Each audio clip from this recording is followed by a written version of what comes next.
Hero ஆர்கனைசேஷனுங்கிற இந்த மாங்கா எழுதினது கே சைக்கவா. இவர் வந்து ஏற்கனவே யூனின்ஸ் ஆஃப் எம்பையருங்கிற இன்னொரு மாங்கா எழுதியிருப்பாரு. அதனால ரீச் கிடச்சிருக்காது. இந்த மாங்காவோட ஆர்ட் ஒர்க்ஸை பண்ணது அகிரா டகாஷி. ரொம்ப ரியலிஸ்டிக்காக பண்ணியிருப்பாரு.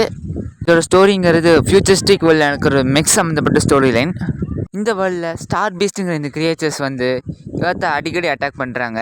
அதுங்ககிட்டேருந்து மக்களை காப்பாற்றுறதுக்கு தான் இந்த பீப்புள்ஸ் வந்து மெக்கை யூஸ் பண்ணுறாங்க. அதை தடுக்கிறதுக்காக ரியூ டெய்லருங்கிற ஒரு சாதாரண சிவிலியனாக இருந்துட்டு இதில் சேர்றாரு. அவரையும் செகண்ட் சாப்டரில் அந்த ஹீரோ ஆர்கனைசேஷனில் இருக்கிற ஒருத்தரை கொலை பண்ணிடுறாரு.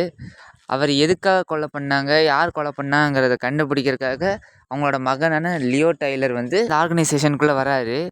அவர் அப்பா யார் கொலை பண்ணாங்கிறத கண்டுபிடிச்சாரா இல்லையா, அந்த ஆர்கனைசேஷன் அழிச்சாரா இல்லையாங்கிறது தான் மெயின் ஸ்டோரி லைன். ஃபியூச்சரிஸ்டிக் வேர்ல்டில் இருந்து அந்த மெக்ஸை எப்படி கண்ட்ரோல் பண்ணுறாங்க, டிஃப்ரெண்ட் டைப்ஸ் ஆஃப் மெக்ஸு, அந்த ஆர்கனைசேஷன் பற்றி அப்படின்னு அந்த வேர்ல்டை செம்மையாக பில்ட் பண்ணி கொண்டு போயிருப்பார் ஆத்தர். நீங்கள் இந்த மாங்காவை மாங்கா ப்ளஸ் ஆப்பில் ஃப்ரீயாகவே படிச்சுக்கலாம். மறக்காமல் செக் பண்ணி பாருங்கள்.